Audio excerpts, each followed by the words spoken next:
beribadat dan sebagainya, insyaAllah. Baik, jadi kita sebenarnya sama-sama kita dengarkan matan hadis yang berbunyi, An Abi Hurairah radhiyallahu anhu qala Rasulullah sallallahu alaihi wasallam, inna Allah ta'ala qala man 'ada li waliyan faqad azantuhu bil harbi wa ma taqarraba ilayya 'abdi bi syai'in habba ilayya mimma aftaradtuhu 'alaihi wa la yazalu 'abdi yataqarrabu ilayya bin nawafili hatta uhibbah fa idza ajtab فإذا أحببته كنت سمعه الذي يسمع به وبصره الذي يبصره به ويده ويده التي يبتش بها ورجله التي يمشي بها ولئن سألني لأعطينها ولئن استعاذني لأعيذنه رواه البخاري والمسلم. Baik, daripada Abu Hurairah radhiyallahu anhu berkata, Rasulullah sallallahu alaihi wasallam bersabda, sesungguhnya Allah Subhanahu wa taala berfirman. Allah Subhanahu wa taala berfirman, barang siapa yang memusuhi wali-waliku. Maksud memusuhi di sini, isyarahkan ulama, memusuhi di sini iaitu membenci, memaki ataupun memusuhi ataupun memburuk-burukkan wali-waliku. Wali-wali di sini, dan kalau kita tengok definisi wali ada banyak.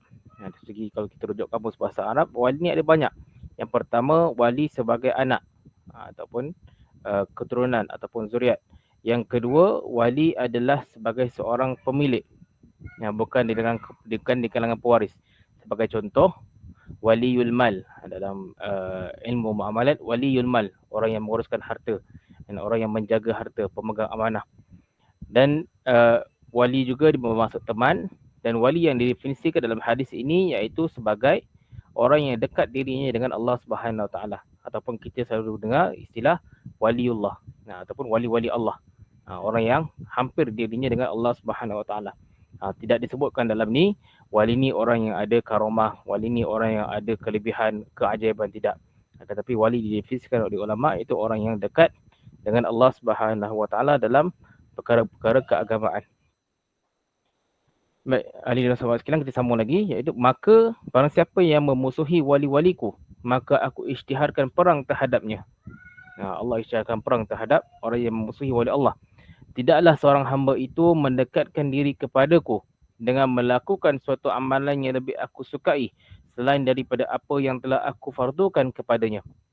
Dan tidaklah seorang hamba itu sentiasa mendekatkan diri kepadaku dengan mengerjakan amalan-amalan sunat kecuali aku akan mencintainya. Jika aku mencintainya, aku adalah pendengarannya yang dia mendengar dengannya, penglihatannya yang dia melihat dengannya, tangannya yang dia mengambil sesuatu tindakan dengannya, dan kakinya yang dia berjalan dengannya.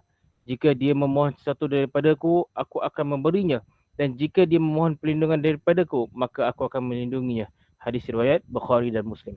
Hadis ini kalau kita lihat bagaimana hadis yang diterjemah dalam bahasa Arab dan tata bahasanya sangat-sangat tersirat dan sebagainya. Dan tidak mudah kita fahami secara zahir ayat tersebut. Tapi secara umumnya hadis ini menceritakan bagaimana sekiranya kita menjaga hubungan kita dengan Allah Subhanahu Wa Taala, maka Allah akan memakbulkan ataupun memudahkan segala perkara yang kita mohon kepadanya. Ataupun kita minta perlindungan daripada Allah, Allah akan melindungi kita.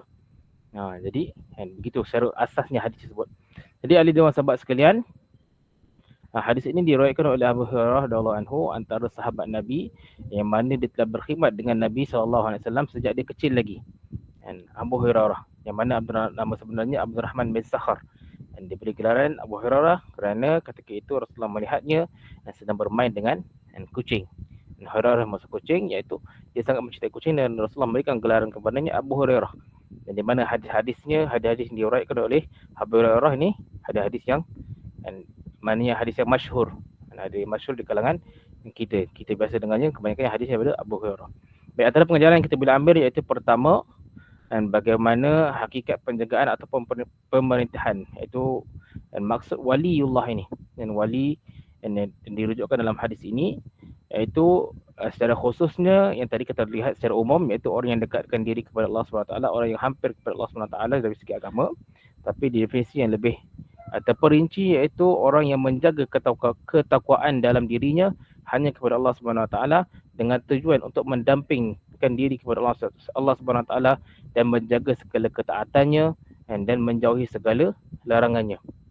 Kalau kita tengok di sini benda yang kita dah tahu secara asasnya kan, menjauhi melakukan perkara yang disuruh dan meninggalkan perkara yang dicegah. Kita benda tu kita dah selalu dengar. Tapi kenapa kita masih belum capai tahap ketakwaan itu? Kita boleh nilai diri kita sendiri dan bagaimana orang yang digelar waliullah ini orang yang menjaga dua perkara sahaja. Melakukan perkara yang diperintahkan, meninggalkan perkara yang dilarang. Kita nampak sangat mudah dua perkara yang sering kita sebut-sebutkan. Tapi kita sendiri tahu bagaimana beratnya dua perkara ini dan bagaimana beratnya untuk kita melaksanakan dua perkara ini. Mungkin bagi melakukan kebaikan itu senang. Kita boleh solat, berzikir, baca Quran dan sebagainya. Tapi meninggalkan perkara-perkara mungkar adalah sedikit kesukaran. Mungkin ada gangguan dan sebagainya dan kita terleka terlewat sembahyang sebagainya, perkara-perkara yang mungkin tidak menjatuhkan haram, jadi mendatangkan hukum makruh dan sebagainya, perkara-perkara tersebut. Jadi orang yang menjaga dirinya dari segala aspek menjaga dirinya perkara yang dapat menjauhkan diri kepada Allah Subhanahu Wa Taala dia membuang perkara tersebut, maka orang tersebut dikira sebagai waliullah. Baik, pengajaran yang seterusnya iaitu bagaimana darjat-darjat Aulia Allah. Wali ni satu, kalau jamaknya ataupun pluralnya Aulia. Aulia Allah yang pertama tahap wali darjat yang pertama iaitu orang yang mendekatkan dirinya dari segi kefarduan.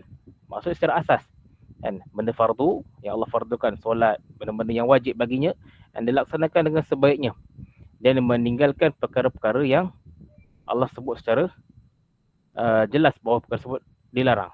Itu tahap yang pertama, darjat aulia yang pertama. Dan darjat yang kedua pula, orang yang lengkap perkara fardunya. Dia menjauhi larangannya. Dia dah lengkap dah, fardunya dah lengkap, sempurna, alhamdulillah. Yang kedua, dia menjauhi larangannya. Dia tambah juga dengan perkara-perkara sunat dan dia menjauhi juga perkara-perkara makruh. Yang tadi fardu dah lengkap. Darjat pertama fardu dan perkara yang haram saja dia cuba praktikkan. Fardu dia buat, perkara haram dia tinggalkan. Itu darjat yang pertama sebagai seorang waliullah. Darjat yang kedua pula, mereka yang lengkap dua perkara ni dan mereka tambah dengan perkara-perkara sunat dan mereka menjauhi juga perkara-perkara yang makruh. Yang mana kita tahu makruh ini sekiranya kita tinggalkannya akan mendapat pahala, sekiranya kita laksanakannya tidak menjadi masalah. Tidak dikira sebagai dosa. Dapat lihat bagaimana tu. Tak berdosa tapi dia tetap tinggalkan perkara-perkara yang makruh. Kerana apa? Kerana nak menjaga dirinya lebih bersih, lebih suci di sisi Allah Subhanahu Wa Taala. Itu dua darjat para aulia Allah. Dan wali Allah ni kita tahu orang yang sangat-sangat dicintai oleh Allah Subhanahu Wa Taala. Bila mana kita dah kita dah mencapai tahap sebagai orang yang boleh dikategorikan waliullah, maka di situlah kita akan dapat rasa bahawa dunia ini bukan ada apa-apa kepentingan bagi kita. Kita meraih ketakwaan yang tertinggi, meraih keridaan Allah Subhanahu Wa Taala yang tertinggi, maka kita akan rasa dunia ini sebagai permainan sahaja. Apa yang Allah berikan nikmat di dunia ini, kita akan menggunakan manfaatkannya untuk kepentingan akhirat kelak. Jadi dalam hadis ni ada juga pengajaran-pengajaran kisah-kisah bagaimana para sahabat. Antara kisah yang masyhur iaitu bagaimana seorang sahabat ini yang terlupa namanya, iaitu kisah dia seorang sahabat yang Allah sentiasa memakbulkan doanya. Dan para sahabat ramai meminta doa dengan beliau. Meminta doa untuk hajat-hajat keperluan sekalian, sekian bagaimana kan. Minta hajat kepada sahabat ini, maka sahabat ini pun mendoakan. Lantas Allah pun memakbulkan doa sahabat ini. Akan tapi dalam masa sama sahabat ini dia punya penyakit mata. Dan ada katakan mata dia kurang jelas. Ada yang mengatakan, riwayat mengatakan matanya ini buta. Jadi para sahabat yang lain berkatakan, wahai sahabat, kau berdoalah kepada Allah agar Allah memberikan kesembuhan kepada mata engkau. Kepada mata engkau. Jadi sahabat ini dia mengatakan, sesungguhnya aku meredai apa yang Allah tetapkan ke atas diriku. Dan aku tidak ingin mengubahnya. Sesungguhnya inilah yang terbaik untuk aku. Jadi bagaimana sahabat ini dan dia mencapai tahap ketakwaan dia kepada Allah SWT, dan dengan apa yang Allah berikan kepada dia, walaupun benda itu berbentuk kekurangan pada mata orang lain, tapi dia menganggap itu satu kelebihan, kenikmatan yang Allah berikan kepada dia. Dan mungkin dengan penglihatan yang kesihatan yang pada matanya, dia akan terdorong kepada perkara yang mungkar, makruh dan sebagainya. Kita lihat bagaimana para sahabat terdahulu imannya sangat-sangat hebat dan berbanding diri kita ini kan. Kita tidak mahu perkara tersebut dan mendorong diri kita untuk lebih jauh kepada Allah SWT. Kita dapat lihat contoh bagaimana sahabat ini, walaupun ada setengah sahabat ini bukannya orang alim, dan kita belajar sejarah sirah Nabi SAW, bagaimana kehidupan pada zaman Anbiya, dan mereka bukan semuanya ulama, bukan semua sahabat Nabi ini ulama, bukan semuanya sahabat Nabi ini abid, ahli ibadah, tidak. Akan tapi sahabat Nabi ini umpama kita hidup di masyarakat sekarang, pelbagai. Ada yang alim, ada yang pandai dalam ilmunya, ada yang kuat beribadat, ada yang suka berseluruh ataupun berjenaka dan sebagainya, ada yang suka bermain-main, dan ada kisah-kisahnya macam-macam. Ada sahabat yang suka menghiburkan hati Nabi, iaitu Nuaim radhiyallahu anhu. Dan dia antara kisahnya dia banyak, dan antara sahabat yang banyak dihukum ataupun diberikan hukuman oleh Nabi SAW kerana dia kerap minum arak dan sebagainya. Sahabat ni kalau kita lihat bukan orang yang semuanya suci, akan tapi mereka bila mana mereka melakukan satu kesalahan, satu kemaksiatan, mereka akan terus berjumpa dengan Nabi, mereka jujur dengan Nabi. Wahai Nabi, hukumlah aku. Wahai Nabi, aku minum arak. Wahai Nabi, aku berzina. Wahai Nabi, aku melakukan perkara sedemikian, hukumlah aku. Itu bagaimana sahabat pada dahulu. Dia mengakui kesilapan dia, kerana mereka yakin dan ketakwaan Allah itu ada, keampunan Allah itu ada. Mengelak kepada perkara mungkar, kalau dah melakukan, perlulah kembali bertaubat. Jadi bila mana perkara tersebut didengar oleh Nabi, maka Nabi laksanakanlah. Akan tapi Nabi tidak memulaukan para sahabat tersebut. Nabi mencintainya. Ada sahabat Nuaim tadi, dia banyak kali, sehingga sahabat ada ketika itu Rasulullah SAW tidak dapat melaksanakan hukuman tersebut. Dia minum arak, dia mengaku, dan akan tapi Rasulullah tidak ada. Jadi Rasulullah memerintahkan para sahabat untuk melaksanakan hukuman sebatan tersebut.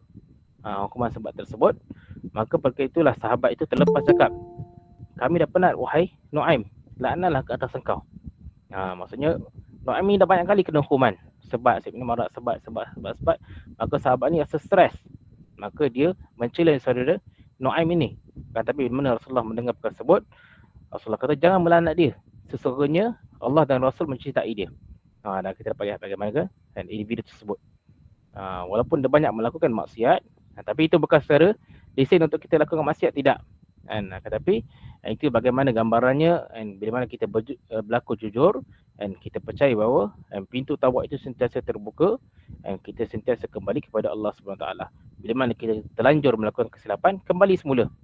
Kita tengok pada hadis ini, asalnya bagaimana dalam menjadi meraih ketakwaan kepada Allah SWT itu dengan dua perkara yang asas sahaja. Melakukan perkara yang difardukan, meninggalkan perkara yang dilarang. Kita cuba yang itu dulu, paling ringan. Sebenarnya saya sebut yang minggu lepas, dalam kita meningkat, menggandakan amalan-amalan kita, kita periksa dulu perkara-perkara yang wajib. Saya bagi contoh, kita nak perbanyakkan amalan-amalan sunat, solat sunat. Pagi nak tahajud 12 rakaat, solat qabliyah, solat ba'diyah, solat duha 12 rakaat, solat wuduk dan sebagainya. Nak menggandakan perkara-perkara sunat ni. Tapi solat fardu kita masih tonggang langgang. Solat fardunya lewat, solat fardunya masih belum sempurna, solat fardunya kadang tertinggal-tinggal. Bukan bermaksud kita tak perlu lakukan solat terus, akan tapi kita perbaiki terlebih dahulu perkara-perkara wajib ini, dan kita top up dengan perkara-perkara sunat ini. Jangan kita tinggalkan, cukup okey, tak apalah, fardu ni aku buat macam biasa aku buat sebelum ini, aku top up dengan perkara sunat. Maksudnya tak nak perbaiki, tak nak memperelokkan lagi ibadat-ibadat wajib, tidak. Jadi hadis ini menyebutkan bahawa keutamaan kita dalam melakukan satu ibadat iaitu perbaiki dulu perkara-perkara wajib. Bagi darjat aulia itu yang kita nak. Asasnya benda tu kita dah dengar selalu, tapi kita sahaja yang kadang-kadang benda yang dah selalu dengar, kita akan jadi macam biasa sahaja. Benda yang kerap kali kita dengar, dia akan jadi macam perkara yang sekadar lalu sahaja. Berbeza dengan perkara-perkara yang ajaib, benda yang kita jarang-jarang dengar, kita rasa macam ada zuk di situ, ada keasyikan di situ. Jadi itulah bagaimana hadis Nabi SAW, dan benda yang kita kena makin banyak kali dengar, makin banyak lagi lah kita perlu lakukan. Dan antara kisah yang bagaimana saya pernah kongsikan juga begitu Pak Abdul Rahman bin Auf, dan dia banyak kali dipuji. Banyak kali dipuji, setiap kali dipuji dia akan menginfakkan 100% hartanya. Kenapa dia melakukan sedemikian? Kerana dia risau bila mana dipuji dan akan mendatangkan riak dalam hatinya, akan mendatangkan cinta dunia dalam hatinya, maka dibuang semua harta dia, wakafkan terus 100% hartanya. Itu bagaimana bila mana diberikan pujian, peringatan, disebut berkali-kali. Begitu juga kita, bila kita disebut berkali-kali perkara yang sama, ingatlah bahawa itu adalah sebagai peringatan kepada kita ataupun teguran kepada kita. Kita kena nilai balik. Sama ada pesanan tersebut datang daripada pelbagai pihak, tapi punca pesanan itu adalah sama, maka kita yang balik sama itu ada peringatan ataupun teguran daripada Allah Subhanahu Wa Taala. Kita tak tahu bagaimana dan perkara itu datang, maka perbaikilah kita dalam setiap perkara yang kita dengar, perkara yang kita dapatkan.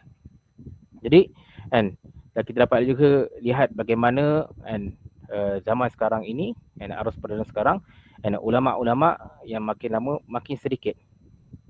Ulama-ulama makin sedikit. Antara tanda-tanda kiamat, dan Allah tidak akan mengangkat satu ilmu itu dan hilang macam itu, dan ilmu ini hilang, tidak. Tetapi Allah akan mengangkat para ulama sedikit demi sedikit. Dan itu tanda-tanda kiamat itu akan berlaku.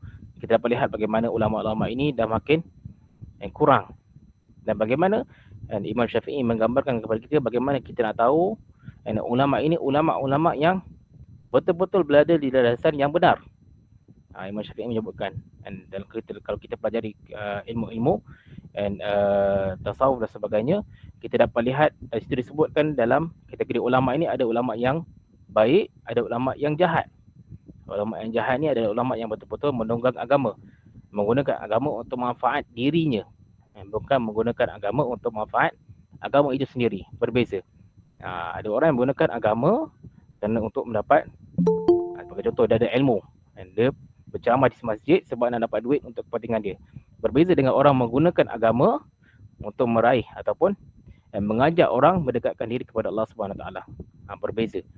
Dia ajak orang, dia menjual agama dia, maksudnya menceritakan tentang Al-Quran dan sebagainya. Kalau kita tidak mempromosikan Al-Quran, kita tidak menjual Al-Quran itu kepada orang, menjualkan agama itu, maksudnya kita mempromosikan, menceritakan kepada orang. Umpama kita menceritakan kita punya perniagaan, kita ada barang kita nak jual kepada orang, ceritakan kebaikan barang-barang kita. Begitu jugalah kita nak promosikan Islam itu sendiri. Ceritakan kepada orang, Islam ini sekian. Dan sehingga itulah orang dilabelkan penunggang agama. Kerana perkara tersebut, tapi kita hiraukan, kita promosikan Islam itu sendiri, dan agar orang tertarik kepada Islam, indahnya Islam itu sendiri. Dan Imam Syafi'i mengatakan bagaimana kita nak melihat dan ulama itu berada di landasan yang benar, dan kita lihat bagaimana seorang itu bila mana dia sangat-sangat dibenci oleh orang kafir, sangat-sangat dibenci oleh orang yang menzalimi Islam, maka itulah ada ulama yang berada di landasan yang betul. Sekiranya ulama itu disokong ataupun didokong oleh orang-orang kafir, orang yang memusuhi Islam, bahawa ketahuilah bahawa mereka bukan berada di landasan yang benar. Mereka banyak menggunakan manfaat untuk kepentingan mereka. Kita dapat nilai sendiri bagaimana situasi di Malaysia sendiri, ulama-ulama yang diburuk-burukkan oleh kafir-kafir, orang-orang yang bukan Islam, mereka mewujudkan Islamfobia di Malaysia itu sendiri, memberikan gambaran-gambaran yang buruk. Dan kita tak mahu perkara itu, kita kaji sendiri, kita nilai sendiri, adakah kita mengikuti ulama yang betul, adakah kita menilai balik, dan adakah ilmu yang kita pelajari daripada orang-orang itu, mereka ulama itu berada di landasan yang betul. Imam Syafi'i sendiri menyebutkan konsep dia, asas yang mudah, tinggal kita saja menilainya. Jadi kita kena berhati-hati dalam kita menilai satu perkara, dan dalam kita pertimbangkan, kita nilai kembali dan apa yang disampaikan oleh orang yang berilmu tersebut. Termasuklah diri saya sendiri, mungkin saya banyak perkara-perkara yang mungkin ceritanya tidak ada manfaat, wallahu alam. Jadi kita berkongsi sahaja, dan kita kenalah sebagai orang yang ada kepintaran, ada kebijaksanaan, kita mampu menilai, mampu mengkaji, dan media masa semua macam-macam, kita boleh search Google dan sebagainya, dan kita kaji perkara tersebut mana yang benar, mana yang betul, dan kita cuba praktikkan mengikut apa yang kita telah nilaikan. Jadi InsyaAllah hadirin sahabat sekalian, dan sebagai pesanan, kita sama-samalah kita menjaga perkara-perkara fardu terutamanya yang sebelum kita melengkapkan dengan perkara-perkara yang sunat. Begitu juga kita menjauhi perkara-perkara yang jelas diharamkan, dan kita tambah juga dengan menjauhi perkara-perkara yang dimakruhkan Allah Subhanahu Wa Taala. InsyaAllah dengan perkara tersebut, kita menjaga perkara tersebut, maka Allah akan mengangkatkan darjat kita ke tempat yang lebih tinggi. Walaupun kita berbeza satu amalan dengan sahabat kita, kita tetap berada di tempat yang lebih tinggi, insyaAllah. Jadi itu perkongsian pada malam ini. Wallahu a'lam bishawab. Dan kita akan sambung perkongsian pada minggu hadapan, hadis yang ke-39, penghabusan dosa di dalam Islam, insyaAllah. Wallahu a'lam bishawab. Assalamualaikum warahmatullahi taala wabarakatuh. Terima kasih. Assalamualaikum warahmatullahi wabarakatuh. Bismillahirrahmanirrahim. Rabbi shrah li sadri wa yassir li amri wahlul 'uqdatam min lisani yafqahu qawli. Allahumma salli ala sayyidina Muhammad wa ala ali sayyidina Muhammad. Okey, selamat malam semua. Hai Cik Su, Kak T, Haziq, Tuan Haziq, adik-adik di THM, Siti Nur Akidah, siapa lagi kat sini? Lepas tu Helmi, orang-orang baru, Tuan Nur Azri, Cik Ros. Okey. Pertama sekali saya nak semua orang tulis dekat bahagian nak open queue pula bahagian. Boleh tak semua tulis dekat ruangan chat, apakah perniagaan anda sekarang? Tuliskan di ruangan chat, apakah bisnes anda sekarang? Tuliskan. 3, 2, 1. Sila tulis. Waalaikumsalam, Cik Su. Tuliskan apakah bisnes anda sekarang? Oh, mana bisnes anda? Saya tak nampak. Boleh tulis ke Kak? Macam Boleh. Tulis dekat chat tu, nampak tak dekat bawah tu? Cari. Ada chat. Yang gambar macam dialog tu. Pelancongan dan makanan. Yes. Okey, lagi. Penjaga aset digital. Printing. Penjaga ke apa Azri? Penjaga aset digital. Peniaga. Vendor daging muda. Okey. Rempah Cik Yana. Nampak pun bahagia kat situ. Okey. Team building, personal trainer. Siapa yang nak kurus, yang nak tough, dekat perut ada six pack, boleh cari bahagia. Alright. Okey. Bila kita tahu kita bisnes apa, saya nak semua orang tanya diri masing-masing Okey, tanya diri masing-masing. Adakah anda kelihatan? Ataupun adakah anda dikenali? Adakah anda disukai? Adakah anda dipercayai? Okey, sebelum kita nak masuk dekat funnel, satu formula yang saya biasa ulang-ulang dan biasa juga orang-orang yang kenal sifu-sifu yang ada kan. Okey, formula ni kalau anda betul-betul faham, barulah kita boleh susun funnel tu. Okey, so saya nak tuliskan dekat ruangan chat. Okey, 4 formula ni buat orang nampak. Buat orang kenal. Buat orang suka. Buat orang percaya. Okay. So kalau saya ringkaskan kat sini yang kita nak tulis adalah nampak, kenal, suka, percaya. Okay, NKSP. Saya nak anda tuliskan juga dekat ruangan chat. NKSP. Tuliskan NKSP. NKSP. Saya nak anda tuliskan dekat ruangan chat. NKSP. Nak SP. NKSP. NKSP. Okay.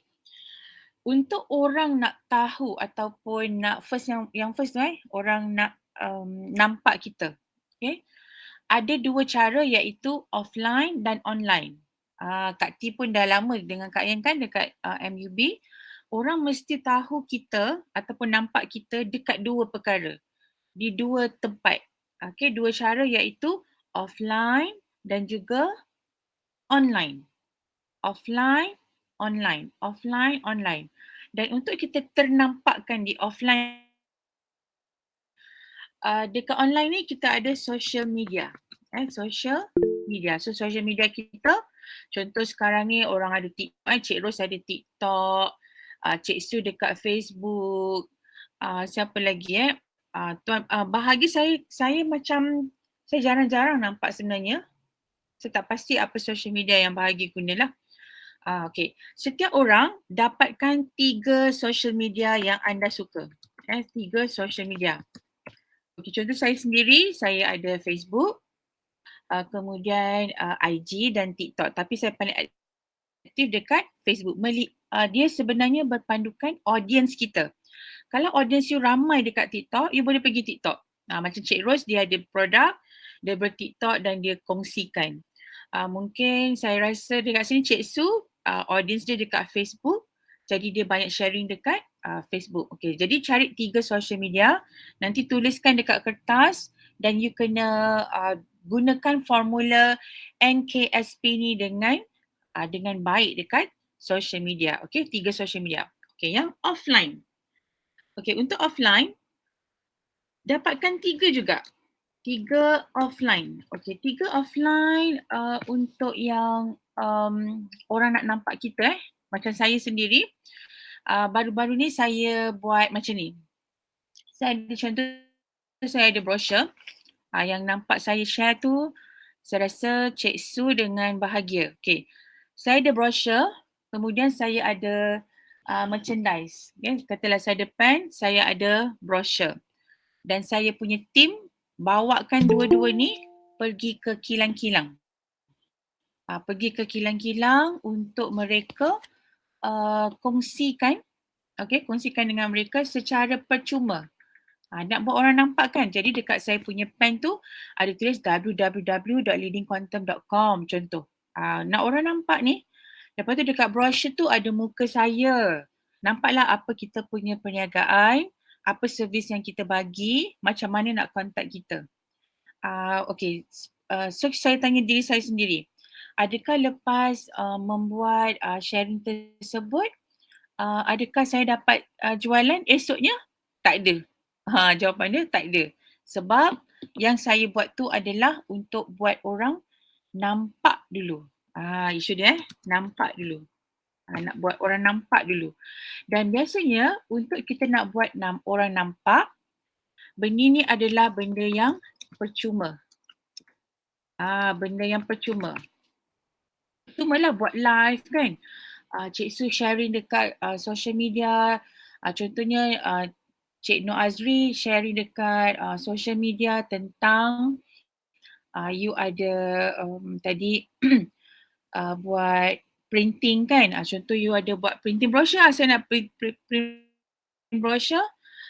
Si Azri sharing dekat social media. Okay, hari ni kita dah berikan 1,000 helai brochure kepada Kak Yan yang nak mewar-warkan bisnes dia. Okay.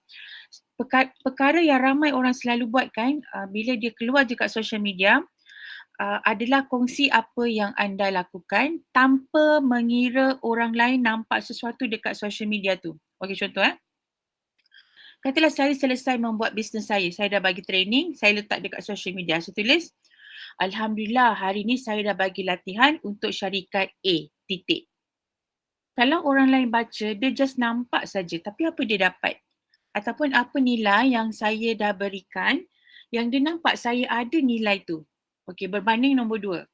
Contohnya saya tulis copywriting dia, Alhamdulillah hari ni saya dah, contohlah macam bahagialah. Hari ni kami dah jalankan team building untuk syarikat Lembaga Getah Malaysia. Contoh titik. Dia kena tambahkan sedikit, contohnya daripada training ini, Lembaga Getah dapat, dia dapat apa?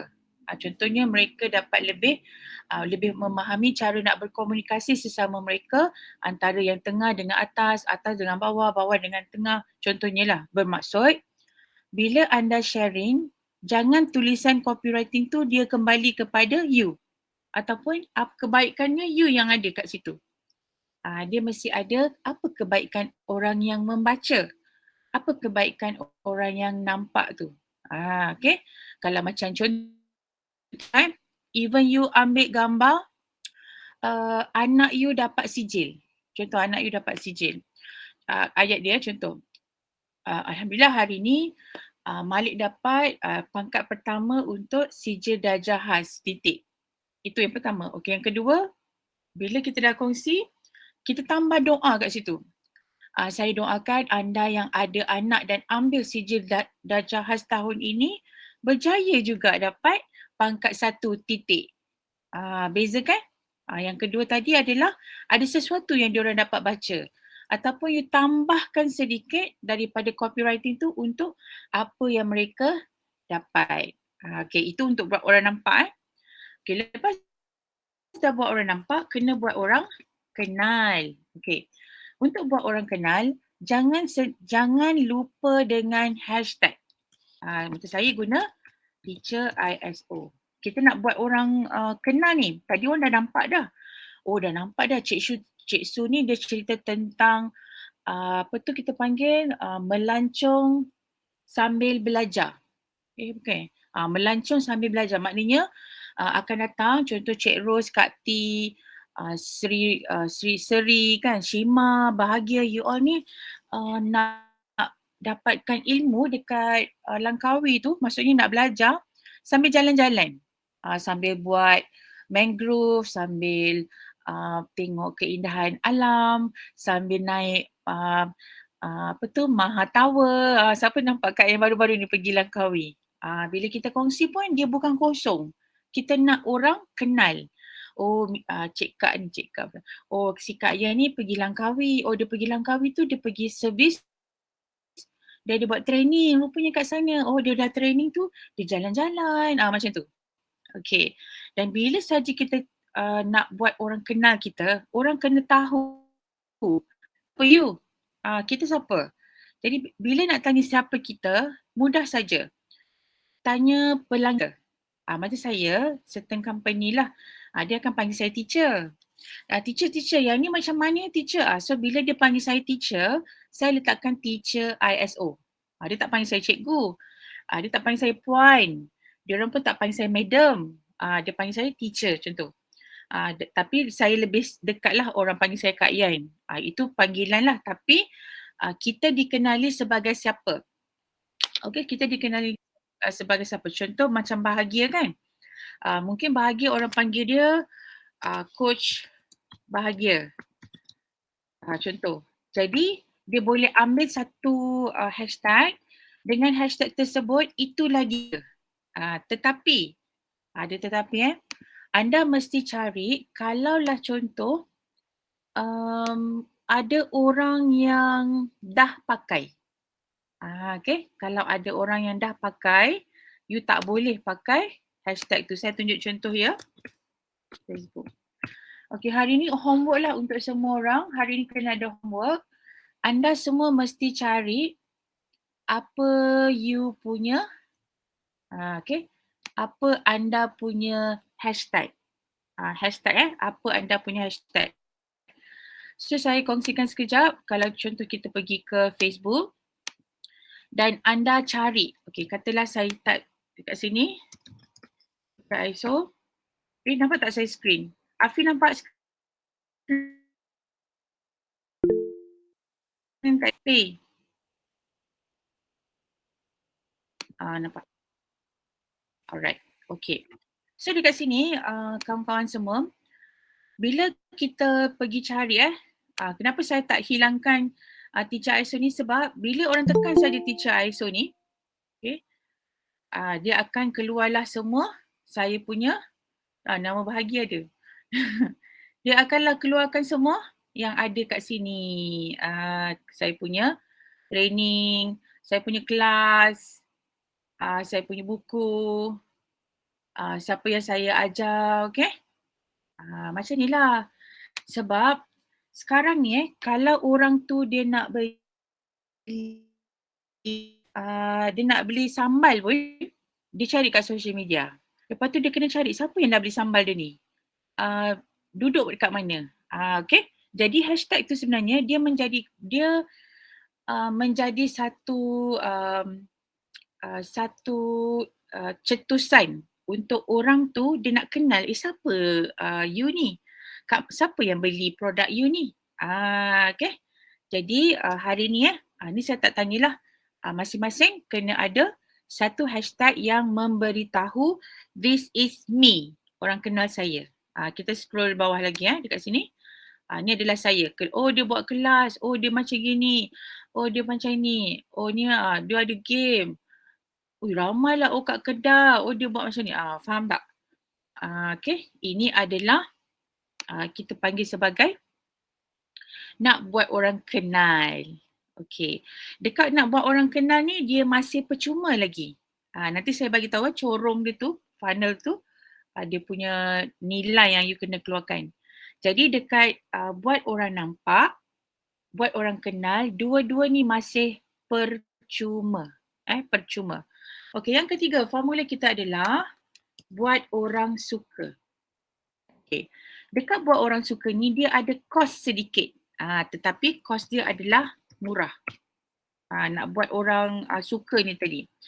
Okay, tadi masa yang pertama contoh offline, kita bagi merchandise, kita bagi brochure. Dua-dua ni orang dapat, dia tak ada bayar apa-apa. Kita bagi dia percuma kan. Sekarang ni bila nak buat orang, kita panggil suka, okay, nak suka kita ni, kita kena bagi sesuatu yang ada nilai dan nilai dia murah. Murah ni bermaksud duit masuk. Duit masuk. Okay, sebab saya dah cerita, saya kena tuliskan lah. Okay, percuma, murah, mahal. Okay. Saya nak anda dalam you punya zikir ini. Bukanlah kita zikir hari-hari percuma murah, mahal percuma tak boleh lah. Kita kena zikir kat Ustaz ajar. Bila kita ingat Allah, Allah ingat kita. Untuk Allah ingat kita, kita kena ingat Allah. Okay, itu zikir kita kena pegang. Yang ini maksudnya kita punya formula lah. Okay. Percuma ni bermaksud kita bagi. Duit kita keluar, kita keluarkan modal. Macam tadi kan, buat pen. Okay, buat pen ni harga dia korang pergilah dekat Shopee. Type situ, print pen. Ataupun you nak print bag. Merchandise ni something yang ada you punya logo. Nak buat orang nampak tadi kan. Nak buat orang nampak, lepas tu kenal. Untuk buat orang suka, untuk orang buat suka, kita kena jual sesuatu yang murah. Jadi contoh-contohnya saya tulis kat sini, apa benda yang kita boleh buat orang suka ni? E-book. Nanti saya tunjuk macam mana nak buat e-book. Ya Allah, 5 minit dah siap dah. Apa lagi nak buat orang suka dengan kita? Yang dia kena beli maksudnya ada formula yang dia bayar sedikit, dia dapat kita. Dia dapat sesuatu dari kita dan dia suka. Online class. Okay, buat online class. Dalam online class tu, dia kata bayarlah RM10 ataupun ni macam Tuan Azmi dia biasa buat dalam Trainer-Preneur dia. Bila dia dapat sesuatu je, dia kata, okay, siapa nak belajar ni? Dia dah bagi teaser. Dia katalah ada satu ilmu baru tentang ChatGPT. Lepas tu ChatGPT tu dia upgrade lagi, dia ada, dia panggil plug-in. Lepas tu dia ajar Mid Valley. Mid Valley tu boleh tapik muka pula. So bila ada something yang baru, dia bagi, okay, tester, yes. Dia bagi something yang orang nampak dan okay, orang nak try. Contoh macam tester kita tak boleh jual lah. Tester ni dia masuk dalam kategori buat orang kenal sebenarnya. Tester saya tulis sini. Tester ni masih dalam kategori buat orang kenal sebab dia masih percuma. Tester kita bagi percuma. Contoh you ada Kak T kan, Kak T ada sambal ke, Cik Su pun tadi dia ada makanan, dia ada muruku, so dia nak bagi tester. Itu masih kategori buat orang nampak dan kenal sebab kita bagi percuma. Sekarang ni, murah ni bermaksud you dah keluarkan sesuatu orang dah dapat tapi orang kena bayar. Orang kena bayar. Kalau orang tak bayar, tak okey. Okey, so untuk ini, katalah kita nak keluarkan e-book contoh dekat sini saya nampak tadi ada siapa ni? Azri. Okey, ataupun Bahagialah. Bahagia dia ada jadi personal trainer kuruskan orang. Segan aku dengar, okey. Personal trainer nak kuruskan orang. Jadi contoh si Bahagia ni nak buat orang suka tau. Macam apa yang Mamat ni buat. Apa cara dia buat? Ada orang nak kurus. Sekarang ni ada ambil Saxenda. Ada yang exercise. Ada suku-suku separuh. Ada yang intermittent fasting. Jadi contoh dia ada yang dia nak buat. Dia ada consider diet. Yes, okay. So apa yang dia buat sekarang, saya tunjuk sekarang ni, dia nak buat e-book ni. Okay. Untuk buat e-book, you mesti ada satu perkongsian lah kepada ramai. E-book tu mesti ada cover. E-book tu mesti ada modul dia. E-book tu mesti ada cerita dia. Okay, saya buat magic yang ni, saya rasa first time saya sharing kot dekat dalam ni. Okay. So kita pergi sharing stop present. Saya kena pergi, okay, kejap Stop present. Saya kena kongsikan chat GPT dulu. Okay, nampak tak chat GPT saya? Okay, belum keluar sekejap. Dah nampak tak, Fi? Oh, okay, sekejap. Dia tengah buka kan? Alright, okay. Sebenarnya sekarang ni saya memang banyak bergantung harap lah dengan ni sebab saya buat ISO kan, kita ada nak buat prosedur, buat form. Okay. So contoh dekat sini kita nak buat e-book Kita nak buat e-book. You boleh tuliskan dekat sini contohnya, Hi, I am Bahagia, a personal trainer for fitness. Saya tunjuk dua-dua You boleh tulis bahasa Melayu dengan bahasa Inggeris sebenarnya. Campur pun boleh. Terus saya buat bahasa Melayu pun boleh. Saya nak tengok muka saya lah. Ada sini Nampak chat GPT dia. Afi tolong kat tengok Saya nak tulis e-book tentang resepi 30 hari untuk sihat dan turun berat 10 kg sebulan. Tuliskan 6 modul untuk e-book saya. Okay. Sebelum tu lupa nak cerita nak pergi kat mana. Kejap ni tengok dia buat magic dululah. So dia tulis tak nampak? Cik Su dah nampak kan sekarang? Saya rasa nampak Okay, dekat sini kita punya ChatGPT ni dia akan bagi ideas. Okay, ideas. Kita janganlah jadi tak lebih tak pandai dari robot. Kita mesti lagi pandai dari robot. Robot ni macam kita cuma bagi dia arahan, prompt, bagi dia satu arahan untuk dia buat sesuatu yang dia nak bagi reference kepada kita. Tapi kita yang pandai, kita yang control dia. Okay, katalah dia bagi 6 modul Jadi kat modul ni ada resepi 30 hari, tips untuk jaga konsistensi. Okay, kat sini perasan tak dia ada bahasa Indonesia? Sebab saya tak ini. Saya sengaja tak buat sebab saya nak anda nampak. Okay, contohnya dia tulis bahasa Indonesia. Jadi saya boleh copy. Okay, so anda boleh sambung. Tuliskan dalam bahasa Melayu Malaysia.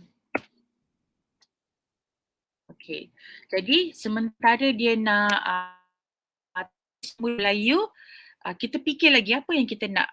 Okay, setiap apa modul ataupun yang dikongsikan oleh ChatGPT ni, kita boleh expand lagi. Cara kita expand adalah kita tulis je. Expand more. Expand more. Sebab bila dia expand more tu, kita nak tulis kat dalam kita punya, apa tu nama dia? Dalam kita punya e-book tu tadi. Okay. Dia dah ada kat sini. Jadi tengok saya buat Tengok saya buat. Ini. Contoh dekat bahagian asas pemakanan ni kan. Okay. Kita copy dia. Kita situ. Expand more. Setiap satu modul tu kita suruh dia besarkan. Besarkan lagi. Kat modul 2 tadi kan. Tajuk dia asas pemakanan nutrisi. Tadi nampak tak? Pemakanan asas nutrisi dia bagi 1, 2, 3 poin. Dekat 3 poin tu dia detailkan lagi. Dia detailkan lagi. Nampak Dia detailkan lagi. Lepas tu nanti contoh dia cerita karbohidrat, protein, lemak. Kita suruh dia expand lagi. Contoh karbohidrat, protein dan ni. So dia expand. Jadi dalam masa saya rasa setengah jam you dah ada dah isi dalam you punya e-book. Ada soalan tak untuk yang ni setakat ni? Okay, Afi boleh respon akak? Afi. Okay. Okay. Alright. So ini adalah kita punya intro ataupun cara kita nak buat something yang murah tadi. Maknanya kita bagi e-book, orang beli dengan harga murah. Macam saya sendiri, saya ada e-book macam mana nak jadi trainерpreneur, saya jual dengan harga RM49. RM49. Maknanya kita dah nampak orang, kita dah tulis kat social media, kita dah sharing semua. Orang kata, Kak macam mana nak join? Kita kata, okey dapatkan buku ni, harga dia RM49. Itu adalah murah. Maknanya dia kena beli sesuatu. Kenapa kita kena jual? Korang kan meniaga, takkanlah semua nak free. Tadi formula buat orang nampak, buat orang kenal tu percuma. NK percuma. Nak buat orang suka ni dia kena beli sesuatu dah. Contoh kalau dia muruku tadi dia dah beli dah muruku paket kecil. Kita dah bagi tester free. Nak tak try ni kita punya harga RM9.90. Yang murah. Ataupun you kata beli 3 harga dia RM30. Maknanya dia nak suka ni, nak start suka dia dah kena try, rasa, makan. Macam si Bahagia tadi dia dah kata okay, I ada e-book ni, you kena baca resepi semualah dan masuk dalam grup WhatsApp. You kena beli, nama dia kena beli, dia kena dapatkan dan beli. Okay. Lepas tu saya nak kongsi lagi satu benda yang mungkin ramai belum pakai lagi. Okay. Nama dia adalah poster my wall. Poster my wall. Okay, saya dekat sini macam mana buat tadi? Saya stop sharing yang ni. Okay, yang untuk ChatGPT ni kena ingat dia adalah tempat kita nak dapatkan isi penting dia. Jadi kita nak kena ada cover yang cantik lah. Cover yang cantik ni untuk kita nak bagi kepada mereka. Okay, so saya stop present ni. Saya buka pula. Okay, kita buka poster my wall. Okay, poster my wall ini dah buka belum? Afi nampak poster my wall? Okay. Alright. So poster my wall ni, korang pergi poster my wall, pergilah masuk dalam poster my wall. Okay, sekarang ni si Bahagia tadi dia nak keluarkan satu satu e-book. E-book tu gambar dia dekat depan tu mestilah gambar macam menarik orang nak kena tengok. Okay, jadi saya try tulis dekat sini. Okay, buku ni kita kan belum glamour. Kita kan bukan orang yang siapa-siapa. Kita belum lagi siapa-siapa. Jadi untuk kita nak dah orang nampak dan kenal, dia mestilah nampak muka kita kan. Jadi contoh dekat situ kena ada muka Bahagia lah contohnya. So satu situ contoh fitness trainer. Okay. So bila kita type fitness trainer, cari dekat poster ni, okay, kita kena tengok dalam poster-poster ni. Ya Allah cantik-cantiknya. Nampak tak? Poster my wall punya ni. Okey, ada tips untuk anda yang nak guna ni secara percuma. Bila you dah buat, dekat bawah tu dia ada tulis tau, poster my wall. Korang crop lah.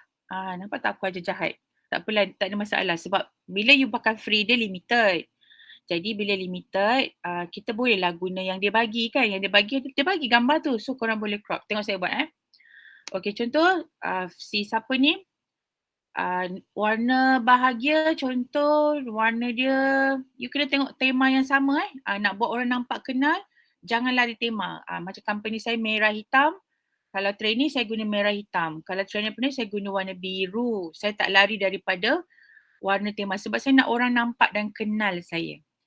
Okey, contoh kat sini kita cari yang ada muka, okey ni macam best juga tapi ada aurat di sana. Okey. Korang pun kena jagalah kalau ada yang buka aurat. Kena jaga Saya suka yang mana Okey, contohnya saya nak buat, dalam kepala saya selalu saya dah setting tau. Kali ni saya nak ada muka bahagia, lepas tu dia ada some of the photos belakang tu gambar makanan. Gambar-gambar makanan Jadi saya nak cari, nampak pusat ni berdosa. Oh ni lagi dosa kat situ. Macam bahagialah muka orang ni. Okey, kita tulis ni. Edit design. Okay. So kita tengok apa hari ni kalau korang lambat sikit boleh Okay. So kita nak edit ni. Be strong, never give up. Ni contoh ni memang muka bahagia lah. Tak nampak dia punya aurat. Memang macam muka bahagia Muhammad ni. Lepas tu kat belakang-belakang ni you nak tambah lah ada makanan ke apa ke. Okay, you edit. Contohlah saya edit. Saya tak tunjuk edit kat hari ni You kena buat nantilah. Okay, kata kat sini ada tulis situ. You letaklah apa sahaja dalam poster ni you bukanlah tak boleh ubah. Pakai je sebab dia dah cantik dah. Tadi ingat tak you ada 3 social media kan? 3 social media ni katalah contoh ni bahagia dah ada dekat social media, nama dia coach bahagia tadi. Dia tulis dalam sini. Facebook, IG dengan Twitter dia okey coach bahagia. Lepas tu nama projek dia untuk nak kurus ni contohnya kurus macam pelik sikit kita kata lose weight. Okay, hilang 10 kg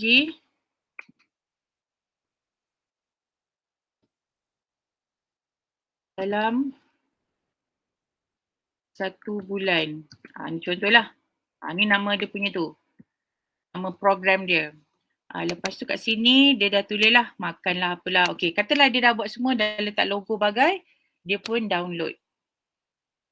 Okay, dia pun download. Okay, yang saya kata tadi tu kalau percuma, dekat bawah tu dia ada tulis lah poster my wall, korang boleh crop dia, senang sangat. Okay, so saya dah save. Jadi kita dah ada apa tadi? Kita dah ada isi perut dia, kita dah ada cover. Okay, lepas tu kita nak kena mock-upkan dia. Okay, untuk mock-upkan dia, saya kena tunjuk lagi satu. Nanti semua link-link yang ada ni, saya masa sebelum habis saya bagi Okay. DIY. Okay. So sekarang kita dah ada cover yang cantik tadi, kita pun nak mock-upkan dia jadi e-book. Jadi korang kena pergi ke, nama dia adalah, type je dekat Google DIY mockup. Ni semua percuma pergi DIY mockup. Okay, kita pergi DIY mockup. Saya kadang-kadang kalau you perasan, saya keep on sharing benda yang lebih kurang sama sebab saya buat. Dan saya belum nampak anda buat.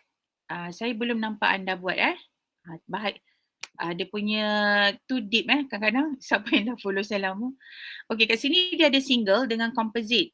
Composite ni bermaksud dia ada gambar buku, gambar phone, gambar pad, iPad. Okay, jadi kita dah ada gambar tadi kan, saya nak composite. Lepas tu saya nak tekan yang ni. Okay, saya pilih yang ni. Lepas tu saya tekan next. You nampak kan saya buat apa? Tekan je DIY mockup, nanti cari. Lepas tu masukkan gambar yang kita dah save tadi. Okay. Kata senang je dia ni buat. Kalau aku buat terhege-hege. Tak apa. Dia baru-baru. Mungkin dia lambat sedikit lah. Kan. Saya dah, benda ni dah memang jadi asam garam dalam bisnes saya dan juga saya mengajar lah. Okay. So bila dah siap macam ni, kita tekan next. Okay. Lepas you tekan next, kawan-kawan.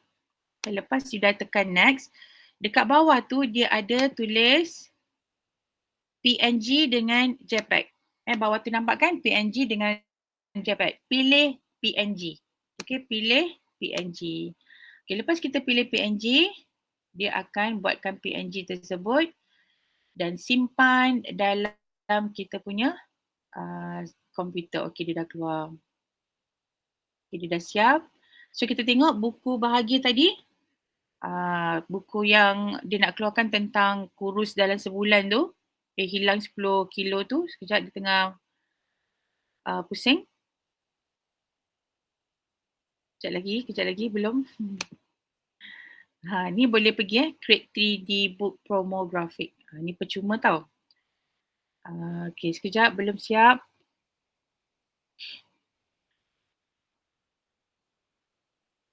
Okay, kat mana kita nak letak gambar kita punya 3D book ni? Buatlah poster balik dekat poster my wall. Tulis situ dapatkan buku tu dengan harga berapa ringgit, dekat mana. Boleh tak nak jual kat Shopee? Boleh. Boleh tak nak jual dekat TikTok pun boleh. Dekat TikTok you tak boleh cakap buku lah. Dia tulis notes. Notes you boleh masuk beg kuning lambatnya. Okay, kejap lagi sikit. Kalau ada soalan boleh tulis dekat tepi juga Oh, hitam kuning bahagia punya. Ada banyak dekat tadi hitam kuning. Pilih yang you punya warna lah. Nampak tak? Aku memang merah. Okay, kejap. Dia belum buka lagi. Selamat ni. Bukan sangat buka. PNG. Come on. Biasa dia cepat Ni mungkin pakai wifi apa tu. Okay. Tunggu lagi. Okay, sementara dia buka. Tak apa. Kita boleh teruskan. Kita dah pergi dekat yang murah Murah you ada ebook. Sambil dia buka ebook ni, cover dia, nanti saya tunjuk dia punya hasil dia. Okay, seterusnya you kena ada benda mahal. Inilah nama funnel. Funnel ni maksud percuma, murah, mahal. Percuma, murah, mahal. Yang murah you dah bagi ebook tadi, contoh nak become you punya members, letak dalam Telegram atau WhatsApp group tu, WhatsApp group 1, contoh Slim 1, Slim 2, Slim 3 semua tu, dia kena dapatkan ebook. Jadi dia contoh katalah saya pernah tak masuk benda macam ni juga. Saya bayar berapa orang tu 100 kot. Bayar 100, dia bagi kita 30 resepi, dia tepek kita dalam satu grup, kita orang kena share makan apa hari ni. Macam tu lah. Okay, 100. Lepas tu you kena ada sesuatu yang mahal. Okay, yang mahal ni apa yang si bahagia boleh buat? Contoh you kata, you nak bagi mereka ni personal coaching. Personal coaching ni, dalam personal coaching tu kena jumpa bahagia, dia kena cerita. Contoh ni dia punya modul dekat dia punya personal coaching lah. Contoh coaching selama 6 bulan. 6 bulan, bulan pertama ni kenal diri sendiri. Contoh tengok cermin kan, dia kena muhasabah diri. Ya Allah, Allah dah bagi aku badan untuk beribadat, apa aku makan hari ni. Kenapa badan aku macam gini ni? Ya Allah, kau bagi aku amanah ni. Maksudnya you ada satu sesi macam tu lah contohnya. Sesi kenal diri. Kenapa kita nak kena sihat? Apa amanah kita dengan perut kita? Amanah kita dengan badan kita kan? Contohnya. Sampai dia dah rasa dah nangis, dah insaf semua. Okay, you cilok masuk dekat dia punya. Okay, pagi-pagi. Macam mana kita nak badan kita ni menghargai apa yang Allah bagi. Bersyukur. Jadi gerakkan. Okay, gerakkan tangan. Ni contoh tu aku belasah je. Katalah bulan ketiga, sebab dia dah belajar resepi tadi kan, makanan tu memang kena continue lah. Okay, bulan ketiga contohnya dia kena appreciate, dia reward diri dia. Oh, aku dah turun 2 kilo ni, okay, reward dia, dia dapat beli satu suplemen yang dia kena makan. Contoh bulan ke-4, bulan ke-5, bulan ke-6. So bulan ke-6 tu sukses. Contoh. So nak buat personal coaching ni pun you kena ada apa? Kena ada macam some sort of brochure. You dah kena sharing dekat you punya social media ongoingly. Macam tu Jadi yang nak jadi nak masuk dalam kelas personal coaching ni, okay, contoh harga dia 6 bulan tu 6 bulan tu harga dia adalah 666. Harga ni adalah 666. Contoh. Nampak tak ini mahal. Kalau you tiba-tiba keluarkan kelas, keluarkan coaching, you kata, "Hai, saya bahagia nak buat satu coaching untuk anda, kurus 10 kilo dalam 1 bulan. Jom dapatkan saya punya personal coaching berharga 666. Orang dah lah tak kenal, tak pernah nampak, tak suka pun. Belum jatuh suka pun lagi. Tak tahu pun you ada resepi yang 30 hari tu kan. Agak-agak orang beli tak? Susahlah sebab you tak follow funnel tadi. Okay, betul lah bahagia. Saya nak share saya punya buku tadi. Kalau saya balik di sini.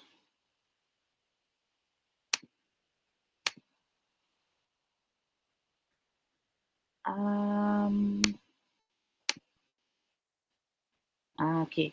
Saya tunjuk macam ni je lah. Nampak tak? Nampak kan sikit kan? Okay, saya gerakkan dia. Okay, ni tadi nampak Saya gerakkan dia. Nampak tak? Fi, nampak Fi?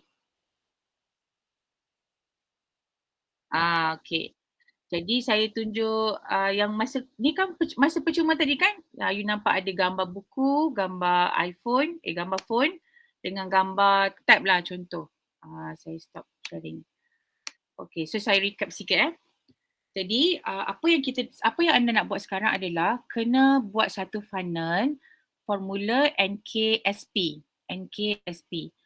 NK tu percuma. Maksudnya nak buat orang nampak dan kenal tu memang benda yang percuma lah. Percuma tu maksudnya orang tak bayar you apa-apa. You tak dapat sale.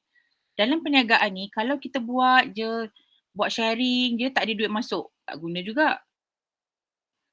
Kita meniaga ni letak benda yang mahal je pun susah orang nak beli juga tanpa kita tahu tentang funnel tadi. Bila nak masuk kepada orang suka, bila orang suka ni orang mesti dah try. Dah try tu bukan bagi benda sampel atau tester lah. Dia dah try tu dia dah beli sesuatu dari kita. Kalau you tak ada produk yang harganya murah, you kena create. Contoh katalah macam Cik Su dia dekat Langkawi, dia nak buat package melancong sambil belajar, mungkin harga dia katalah RM500, you dapat ilmu, keusahawanan, you dapat jalan-jalan. Okay. So yang 500 tu adalah pada saya dia sesuatu yang kejap ada call je lah nak kejap Hello? Kakak mama tengah meeting, kakak call mama lagi setengah jam. Boleh? Okay, bye. Okay, jadi contoh Cik Su tadi, dia dekat Langkawi, dia nak buat kelas melancong sambil belajar.